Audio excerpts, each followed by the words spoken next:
right. And we are live here a little bit early. Really excited to kick off today's and this week's podcast here on Your Healthy Self podcast and webinar. Welcome, everybody. We got an amazing guest with us that's joining us. As the usual, we got the founder of East West Health, Go Wellness, Anodyne Pain and Wellness clinics as well, Regan Archibald. Regan, how's it going? It's going great.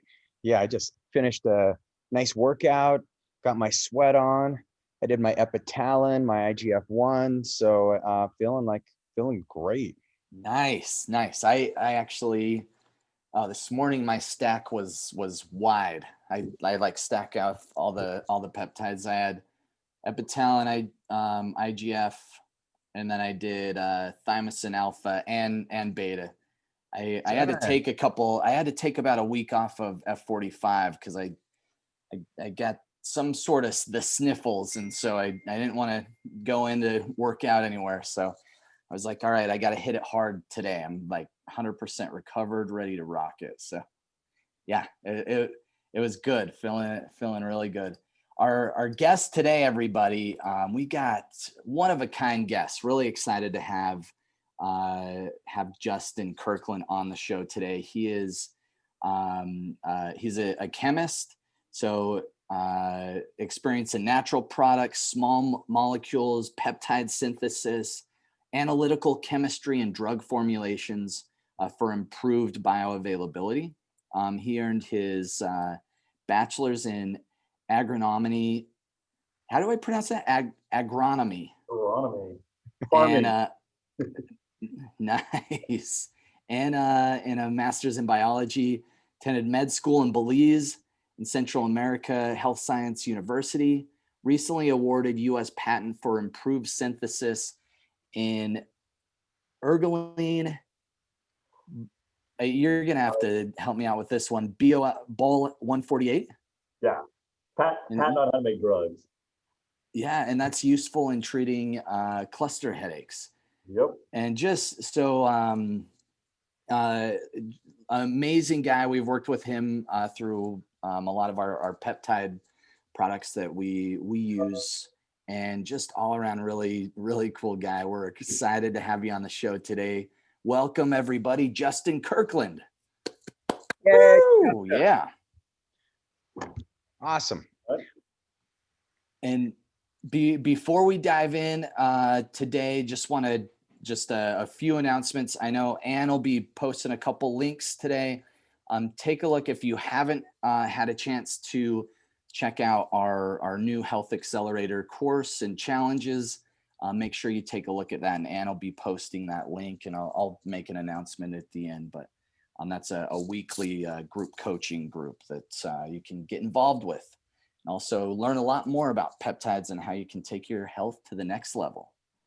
All right, let's dive in. I'm excited about this. Regan, I'm going to let you lead the conversation today. I'm going to stay here and kind of eat my popcorn, and I'll probably pipe in every once in a while with some questions. Great. Just don't get any in your beard, Cade. It can mold. It gets ugly. Yeah. Well, I like to save it for later, though. That's the best part.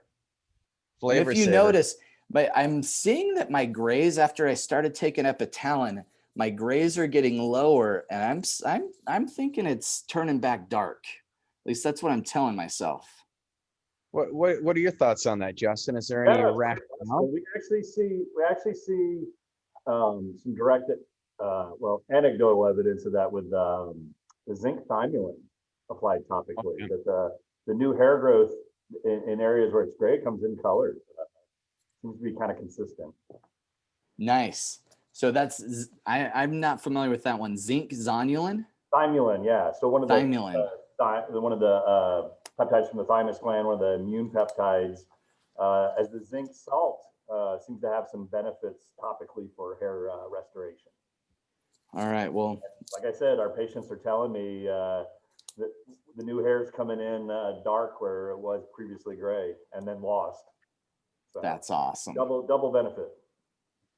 Beautiful. So it'll help stimulate hair follicle as well. Yeah, for sure. Neat stuff. Very cool.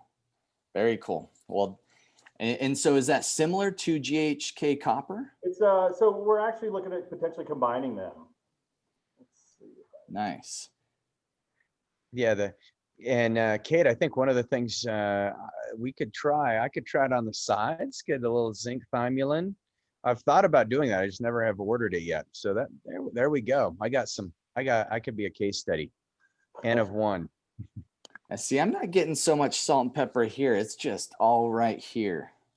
Yeah. More. Give yourself Your more beard's, years. I don't even see much gray in yours. There's like a little bit, but mine's way worse. Yes. And that's a problem when there's like almost 10 years difference. Yeah. Mine should be black. My age is showing, but yeah. Nah. So Ruth asks, is that zinc zonulin is in zonulin leaky gut, the leaky gut marker? It's thymulin. So it's I was in the mispronouncing it. Yeah.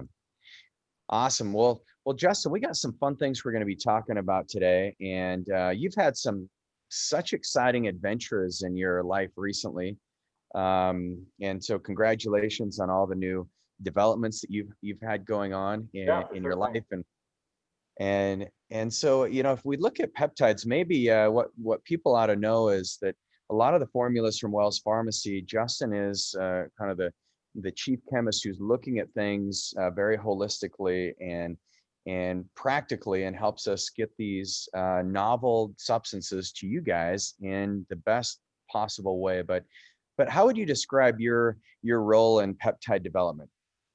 Yeah, it's pretty wide open. I mean, I really like my position, certainly interacting with you guys, because I get all the benefits of kind of the whole company, in the sense that I'm not really part of the sales team. I'm not, held to selling and dollar figures, but I get to travel with the salespeople and be on sales calls and interact with the customers. So I get to be out in the field and actually see what people are doing and see the results and talk to doctors and patients. But at the same time, I'm sort of the liaison to the pharmacy, driving what the next product's going to be, how the formulations are going to be, what problems we see with drug products out in the field. And so, unfortunately, in reality, that the pharmacy is almost a bubble, in the sense that everyone's so busy manufacturing sterile drugs and doing their quality controls, and keeping that operation going. It's very focused internally. And so I have this awesome role of sort of being the bridge across it. So I get to do science, I get to do business, I get to join you guys and talk about fun stuff. And really, for me, the driving factor is that I'm forced then to learn and understand all these things, which is just really exciting. That is great. And so if you look at the development, I mean, peptides have just exploded these days. And what are some of the major peptides you're looking at? I mean, today we're going to talk about some of the weight loss peptides, but what would you say some of your favorites are currently in the peptide? So my top secret project, I'll give you some insight on, is in a totally different field than I've really looked at, and it's in the area of mental health. And so if you look at Cambo, which is a secretion of a frog in the Amazon, it's been used ceremoniously. The shamans burn holes in the skin of the participants. They rub this secretion on, and it turns out it's a whole variety of peptides that are the bioactive portion of this frog secretion. And so the problems I see with it are highly purgatory, meaning that your digestive system's releasing, you're vomiting, and as much as certainly a lot of people appreciate that ceremonial sort of release, to bring this into modern medicine, my mom's probably not going to appreciate that. And so there's certainly indications of lasting mental health benefits. And so one of my goals is to actually start doing some next level research where we're actually screening fractions of this in pharmacological assays to determine, hey, where are these antidepressant benefits coming from? And let's synthetically derive or manufacture just that peptide. And so basically I'm trying to modernize almost a shamanic sacrament into a usable medicine to make available for, you know, your customers' practices. And so that to me is like wildly exciting. Wow. It's very infrequently I get to talk about psychoactive frogs, and so there's that. Well, I think that's the you know, the wild witch, you know, on the broom, who's, you know, the frog and the psychedelic experience they're having by licking the poisonous toad. Right. But we've actually had guests on the show who have who do that ceremoniously. Okay, great. And they have the scars on their body, and you know, Right. we have one of our guests that's scarred up all over, and so yeah, it's very powerful. I've never experienced it myself, but how far along are you in the development of this? Um, Probably just at this point, you know, the makeup of the secretions are well known, and like I said, it's all peptide based, and so we obviously have a really good supply chain with GMP peptide manufacturers. So really, it's at this point kind of developing the program to do essentially a preclinical study to really drive in. I mean, we have some really good ideas of what's available. There are some opiate agonist peptides in there, dermorphin and deltorphin. And so clearly some of that blissful, I would suggest, I should say clearly, that some of that blissful state associated with the process is probably from those, but I can't imagine that the lasting antidepressant effects, the really mood changing and benefiting effects, I can't imagine that those are opiate derived, because opiates are typically really short duration drugs. And so it's pretty exciting. I mean, in some aspects, you know, I do have you know, when I enrolled in my master's degree program, it was in a botany program, so I love plants, and there is certainly the part of me that's like, hey, leave the shamans and their plants and their ethnobotany alone. It's kind of, it's not broke. Don't try to fix it. But on the other hand, man, you know, with this global pandemic, numbers and pharma are really looking at mental health decline, because everybody's stuck inside and not living their regular life, and not, you know, not necessarily having access to the gym or the same food or social circles. And so we really on a global side see mental health as a, you know, a very important area in an unprecedented level. Yeah, yeah, that is so true. And now more than ever, I think we need some of the ceremonial medicine being brought to mainstreaming, and we're seeing more and more of that with, you know, psilocybin being legalized, well, not legalized, but decriminalized in, you know, a couple different states. We're seeing ayahuasca.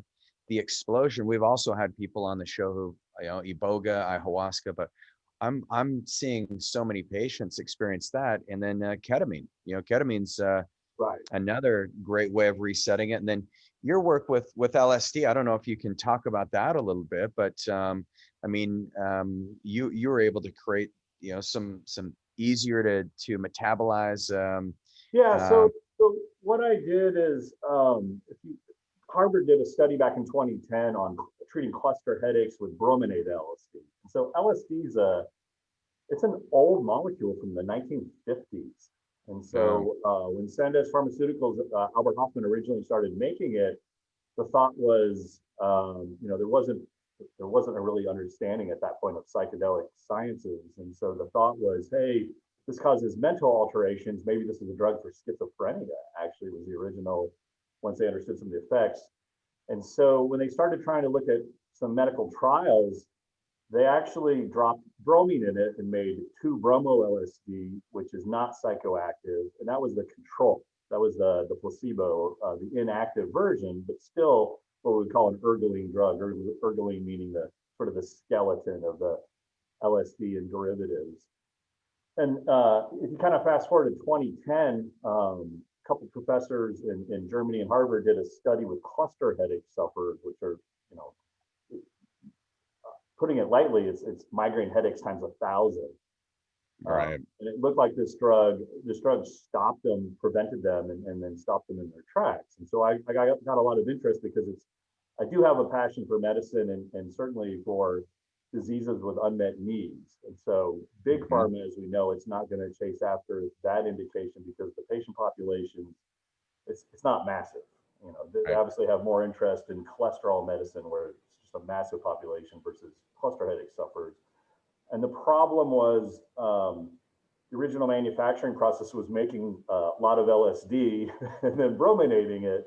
And so when we spoke with companies that could manufacture drugs to FDA quality, the costs were outrageous because of the regulatory overhead, both the precursor drugs, the handling of LSD, the extra permits, controls, the time frame.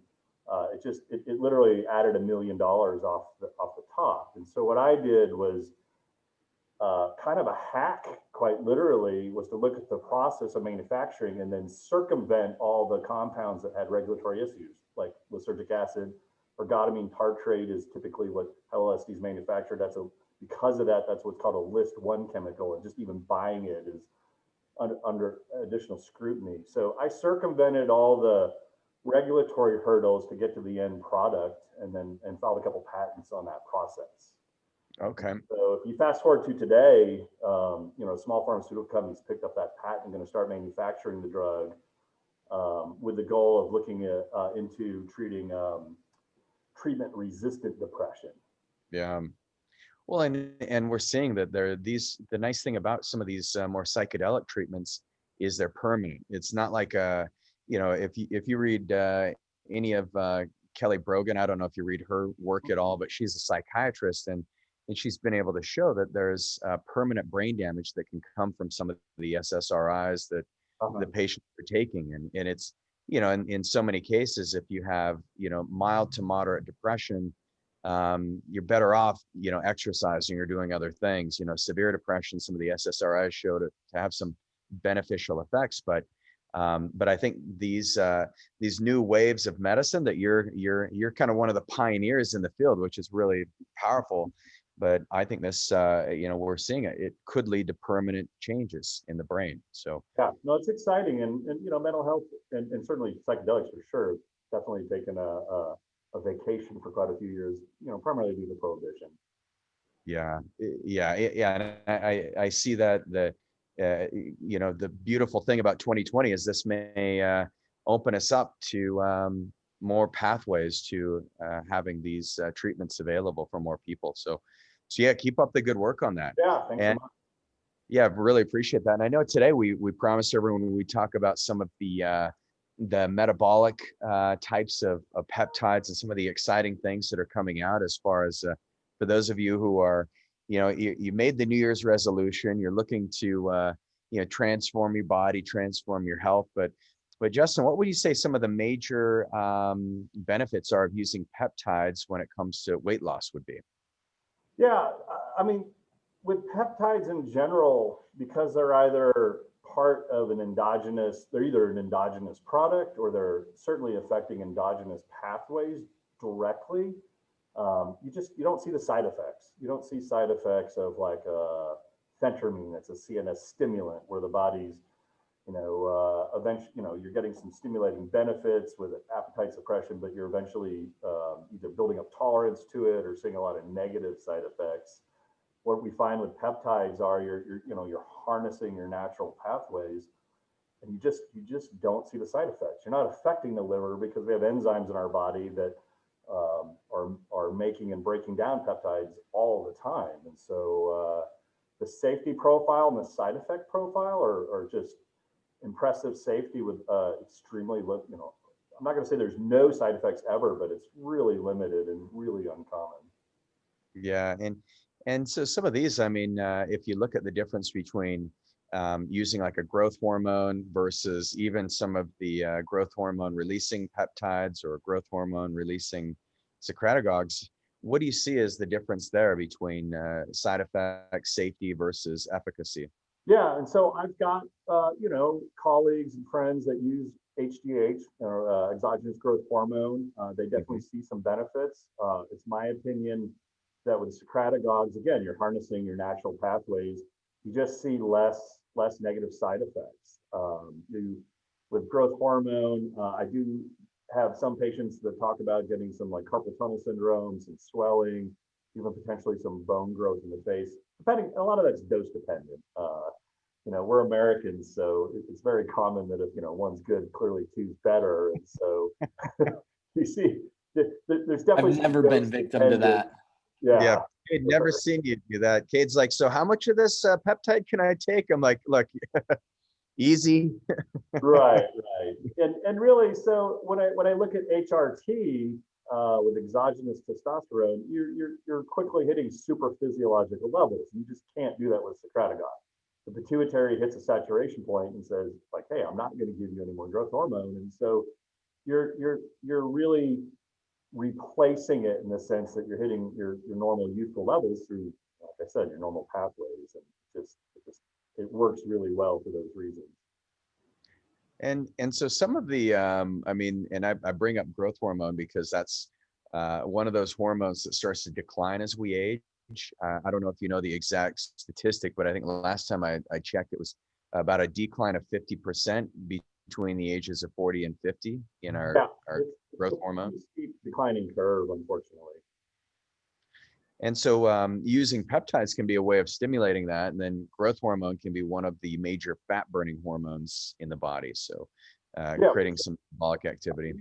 We do see really beneficial fat loss with the peptides, the growth hormones. It takes time. And so we usually see, we usually tell people 3 to 6 months to really see those major benefits.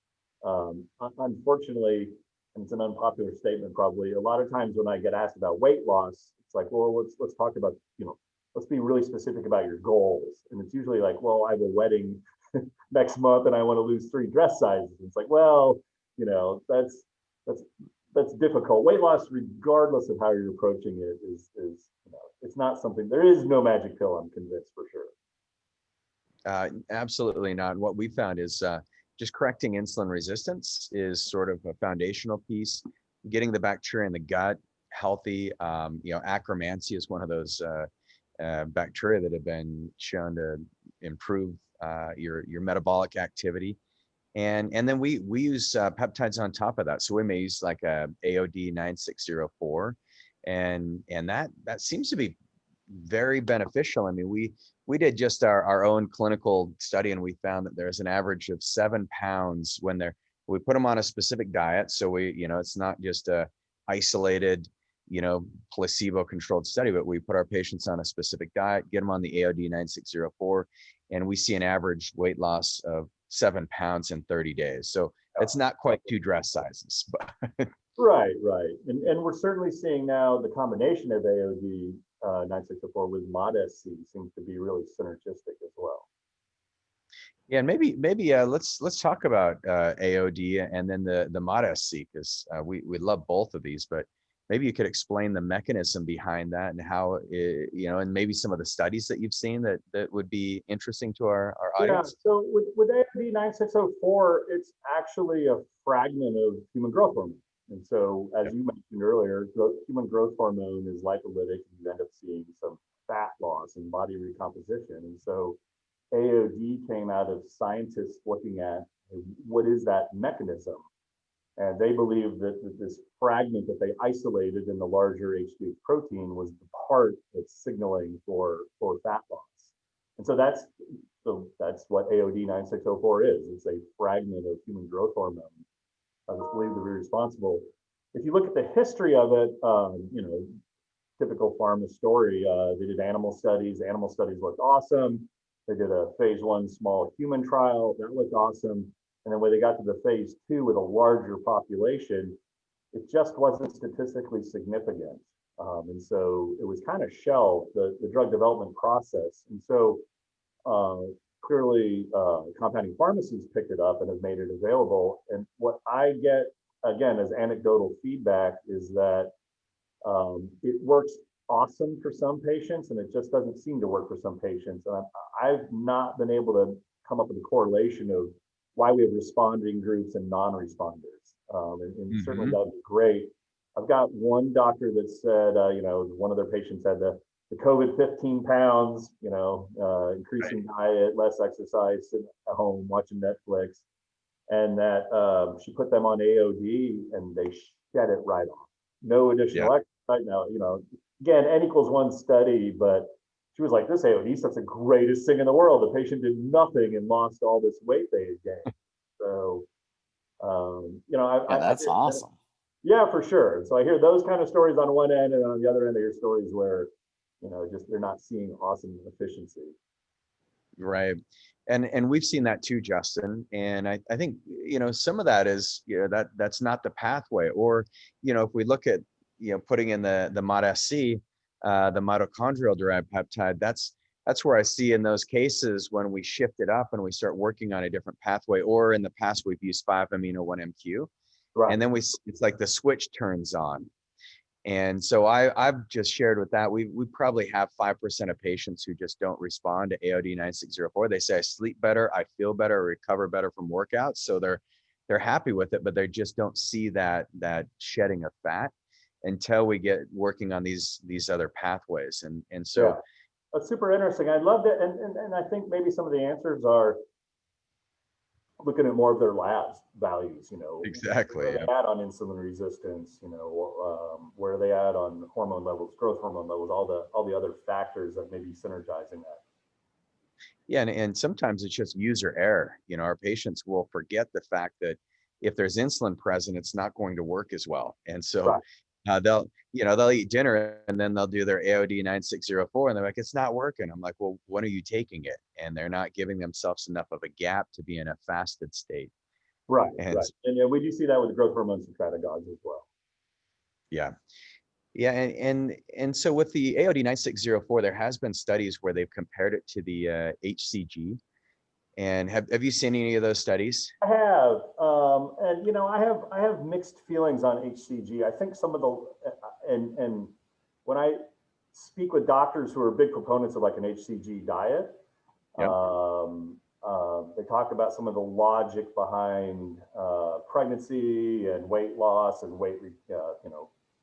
calorie retention, and I'm not convinced personally. I mean, the HCG diet usually comes with a 500 calorie a day intake. I'm like, well, me losing an extra 1,500 calories a day is probably going to result in about a pound a day of weight loss. Sure. But definitely, I've got doctors that are major proponents of it, and they just tell me clinically they see awesome results, and so they continue with it. I do get asked frequently if some of the upstream compounds that we're selling now. And I'm actually doing a webinar for Wells next Thursday on HCG, gonadorelin, and kisspeptin, and how those are all interrelated and not interrelated. And so the big question is, with the price increase of HCG due to regulatory actions, can we see some of the weight loss benefits that practitioners see with HCG with kisspeptin and gonadorelin? And so it's certainly a possibility. Right. And yeah, I'm with you on the 500 calories a day. What I see is the after effects. So patients come to us after, being on the HCG diet for a year, 2 years later, and then their thyroid just crashes and their adrenal crash. And then because their body's in a fasted state for too long. And so it turns on that catabolic metabolic factor and they become inflamed. And then we have to reboot the HPA axis, and it's a lot of work to get people dug out of that. Yeah, and that's one of the problems with people like myself on the drug development side of things, is we're like, oh, this drug interacts with this thing for this result, and we forget, yeah, there's an entire body around that process that you may or may, it could be negatively or positively affecting. So it's obviously one of the reasons I like working, kind of backing up to the start of this conversation at Wells in the compounding pharmacy, is the practitioners, the doctors I deal with, they've left, mainstream medicine and taking a more holistic look. And so it's a better crowd and environment, a better fit for me for sure. And it's exciting that you're educating people on taking a look beyond, the single equation. Right. And what I've loved about peptides the last few years is we can combine them with our functional medicine labs, and then we're looking at those objective markers to predict if we're on the right path. And even when we've had patients on AOD-9604 and maybe they haven't lost the weight that they wanted, what we start to see is their liver values balance out, their blood sugar, their hemoglobin A1C balances out, the inflammatory markers, we see homocysteine drop. There's just an abundance of positivity that we see And I tell people weight is just a symptom. That's not the cause. It's just it's how your body's protecting itself. And so it's sometimes the last thing to go. Once you get all the other mechanisms corrected, then your body can actually start burning some fat. Yeah, for sure, for sure. And do you see any correlation with cholesterol levels with any of Yeah. those?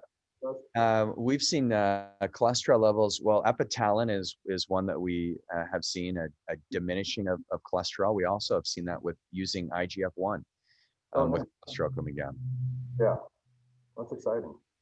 Yeah. So yeah, I mean, very exciting things. And I guess one of the biggest things we're looking at too is when cholesterol, most people, their LDL starts creeping up, the HDL is lower.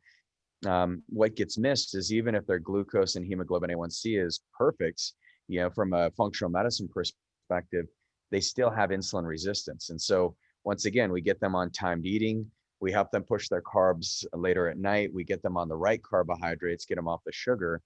And in the meantime, we're correcting some of the metabolic pathways and the IGF-1. And that's where we see the biggest balance in cholesterol overall. Yeah, that's super cool. I mean,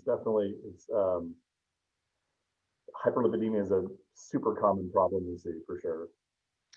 Yeah, probably about 8 out of 10 labs that we run, it's present. Yeah. Hyperlipidemia.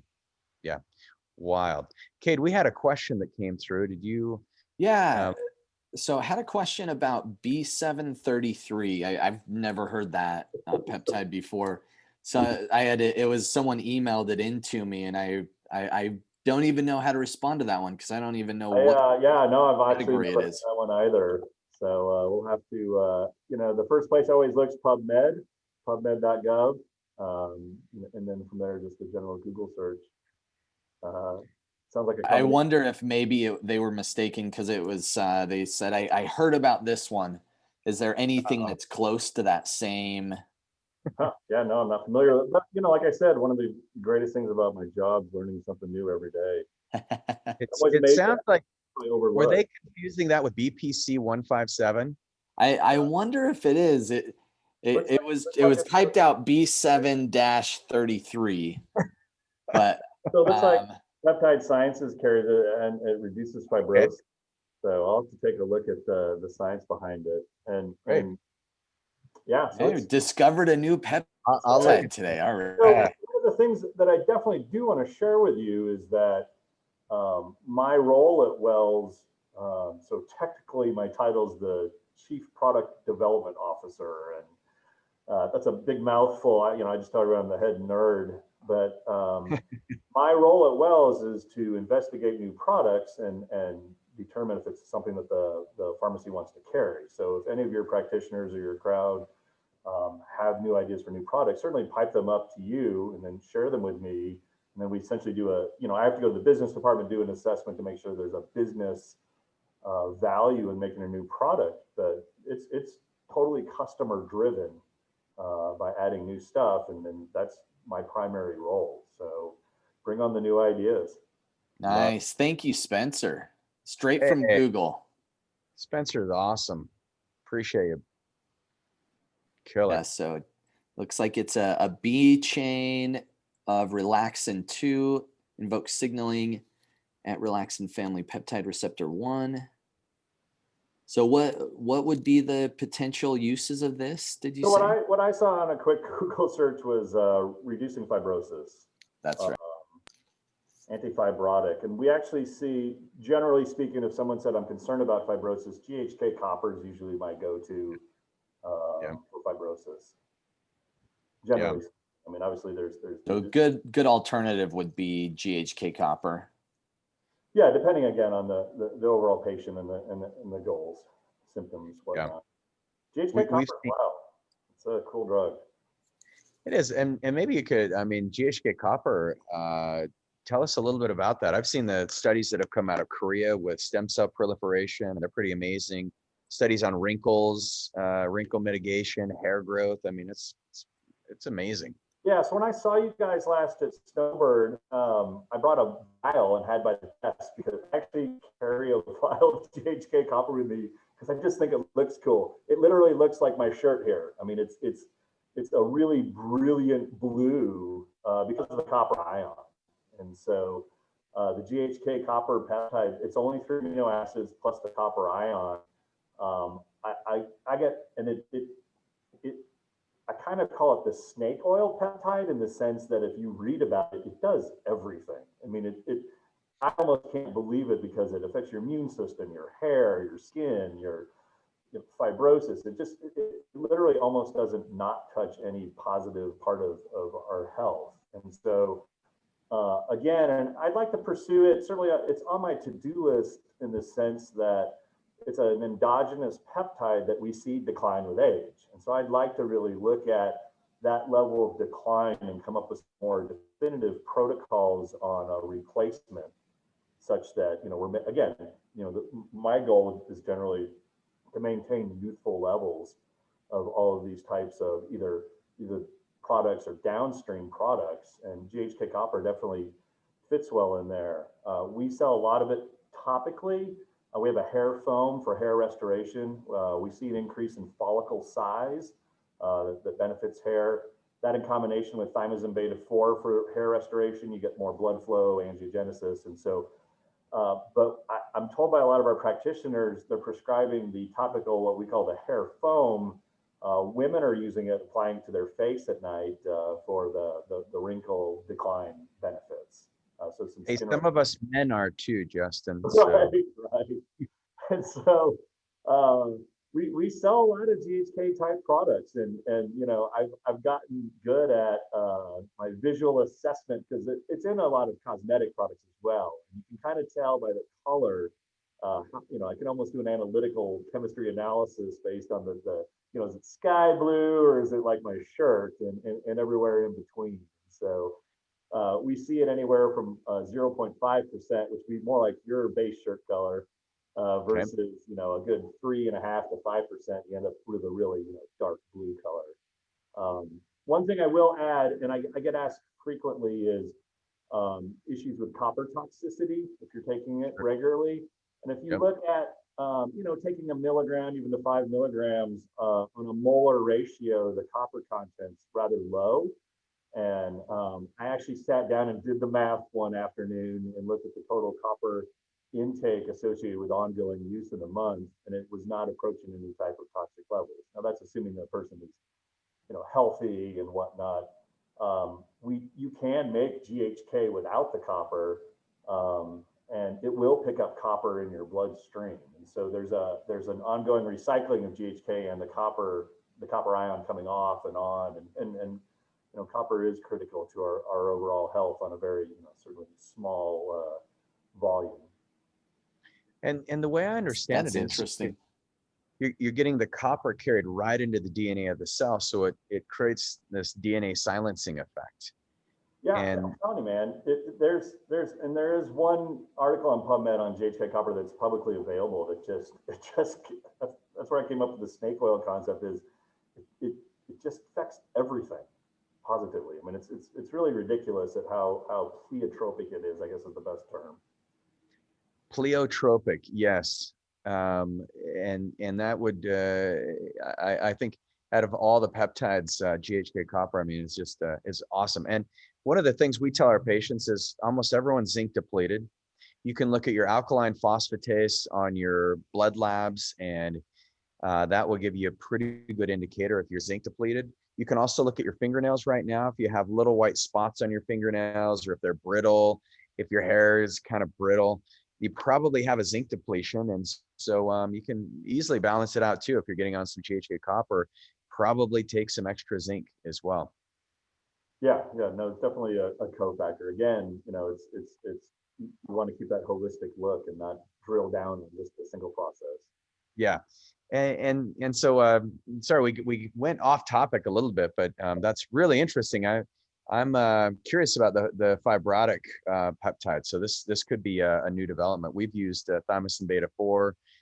We've used GHK copper to break up some of that scar tissue in specific joints and patterns. But we do have a fair amount of patients who have cystic fibrosis. I wonder if there's any peptides you can think of for that one, Justin? You know, I haven't investigated that specifically, but again, you know, I get asked a lot of questions about a lot of unique indications, and I either try to look at the mechanism of action of the indication to kind of determine Mhm. what the best choice is, or you know, obviously see what type of existing studies are out there. But off the top of my head, I'm not familiar with anything directly cystic fibrosis, but I do keep about 3,500 journal articles on hand, and a quick PDF search usually pulls up something.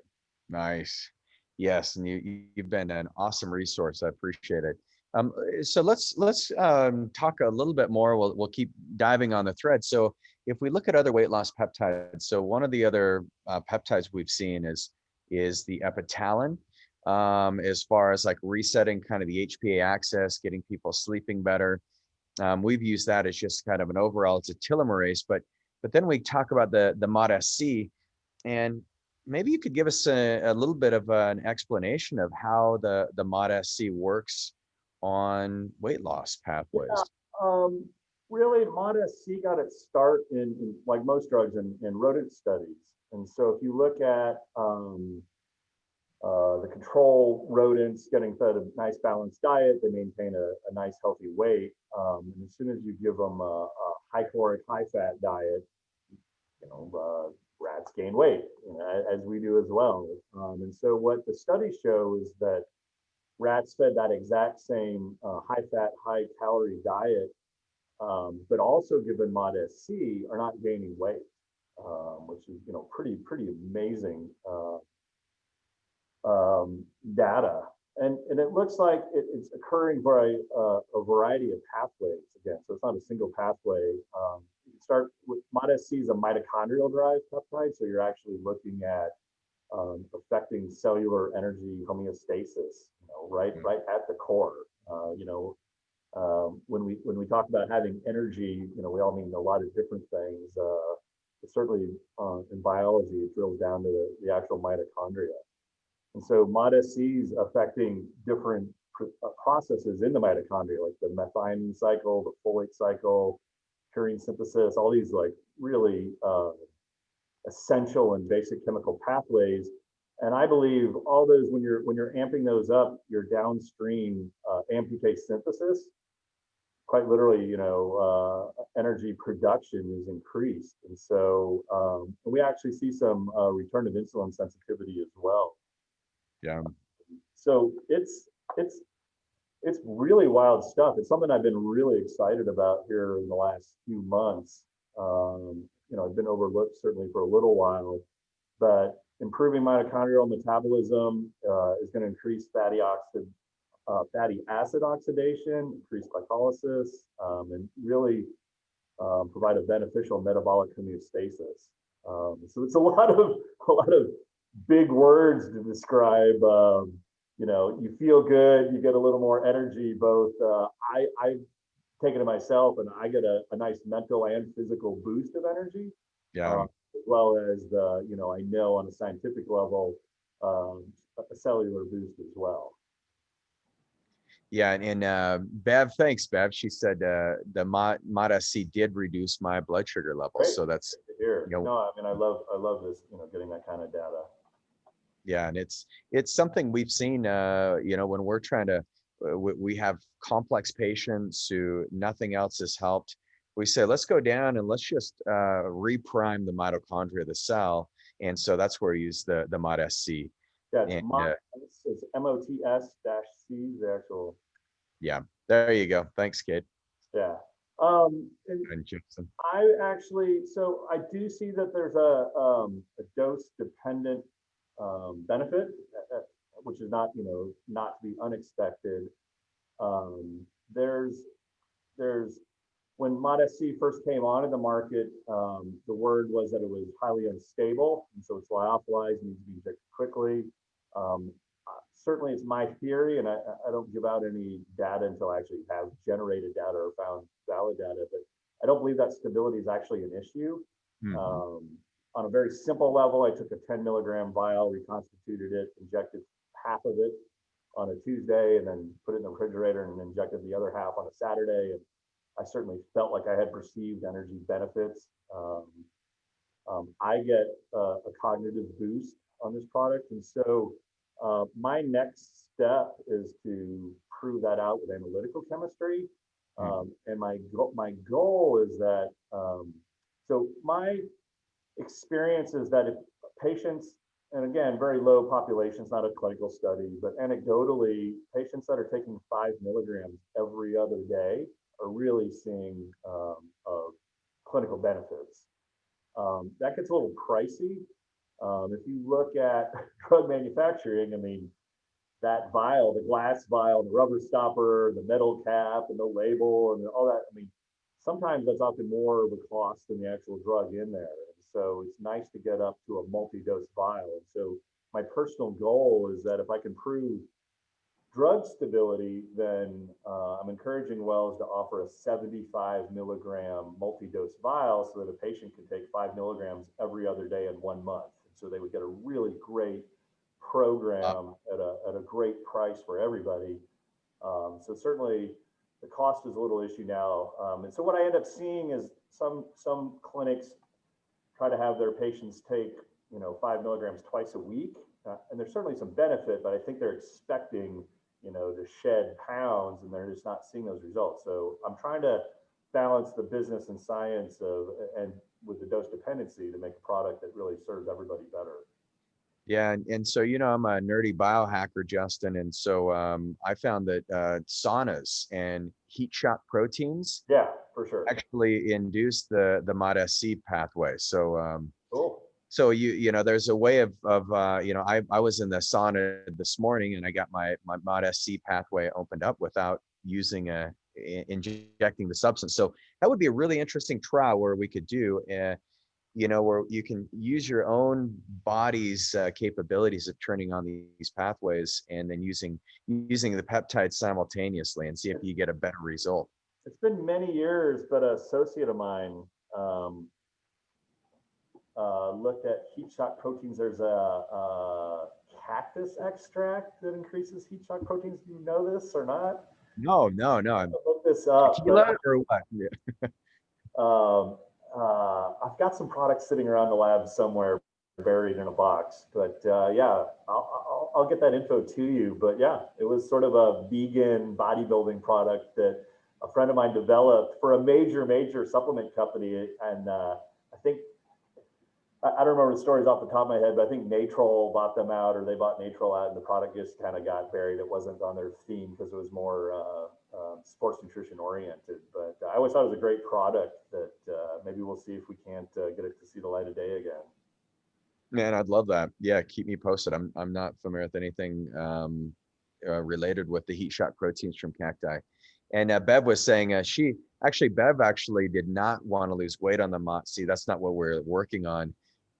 We've actually been able to help her gain some muscle mass. Well, that's probably where that, and I mentioned it, metabolic homeostasis. And so, exactly. Hey, the statistics are leaning towards the side of obesity in our society. So that's typically where we focus our conversation. But she's right. Yeah, hitting that homeostasis, you're going to see, healthy weight gain. And that is a topic. Which reminds me too, I see chronic fatigue patients, some of the SIRS and some of the Lyme disease patients using MOD-SC to deal with fatigue even on a daily basis.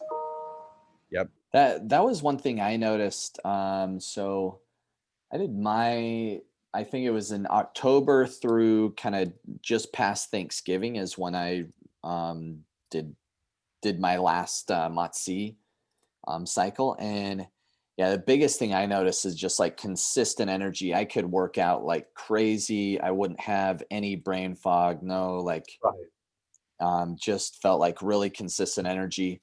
I probably like Thanksgiving. I ate like a gluttonous fool. Just ate a lot, and I didn't gain any weight. I wouldn't say I lost any weight, but it was definitely, I didn't gain any weight, or it was just like really nice and even. So that makes a lot of sense. It just helps maintain that homeostasis of where like your ideal function is. Yeah, and I'd like to see, my understanding is that you actually get a numerical increase in the total number of mitochondria in the cell. I'd like to see how long lasting that is. That signaling, is it, you know, how long are you maintaining those additional mitochondria? Awesome. Bev, we'll get you Awesome. some Mott C. No problem. Um, so if we look at you know, the other thing I wanted to touch on is we've seen some pretty great things with the Sarcotropin. You introduced that at the Go Wellness event beginning of December, and we're seeing some nice weight loss there. And maybe you could touch on Sarcotropin just a Yeah, little. so Sarcotropin, I think it's a fun, cool product for a variety of reasons. Number one, it's efficacious, so that's always good. The product works, Yeah. and it works on it's definitely a cocktail for longevity, if you will. And so what's super cool about Sarcotropin, again, sort of being this scientist business bridge, is that it falls under the regulation of medical food. And so obviously we're clearly familiar with dietary supplements or natural products that we can supplement our health with. And then we've got a lot of the stuff at the pharmacy that are prescription drugs, many of which have gone through full FDA approval and clinical trials. And then in the middle, there's this often overlooked, like FDA regulated group of products called medical foods. And so Sarcotropin is technically a medical food, which means it's actually been through up through phase 3 clinical trials. Yeah, cool. There you go. Got it right there. It's a small bottle, 120 mLs, and so you take 4 mLs a day. It's a little, you know, spoonful, if you will. But because it's a medical food, it's not a prescription drug. So a medical practitioner has to recommend it, but they don't have to write a prescription. And so that puts it in this nice middle of the road area. It's almost like a super vitamin in that sense, that you're not going to be able to buy it on Amazon, but at the pharmacy, we're just a distributor. You're able to buy, let's say, a case of 12 and put it at your clinic and recommend it to patients to walk out the door with at point of sale. And so it does contain peptides, which I'll talk about, but the fact that it's orally active is, you know, there's no needles. It's just an easy product.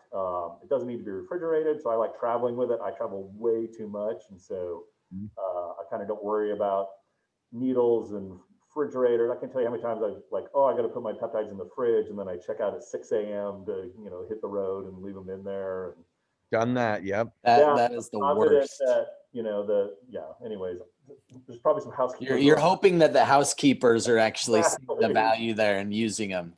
But when I very first heard about Sarcotropin, it was like, hey, I'm like, what's that product? They're like, oh, this is some oral peptide stuff. I'm like, oh, well, that's junk. And so Wells started carrying it, and they're like, hey, you have to start educating on it. And so I really dug deep into the science. And the two peptides that are in it are ipamorelin and GHRP2.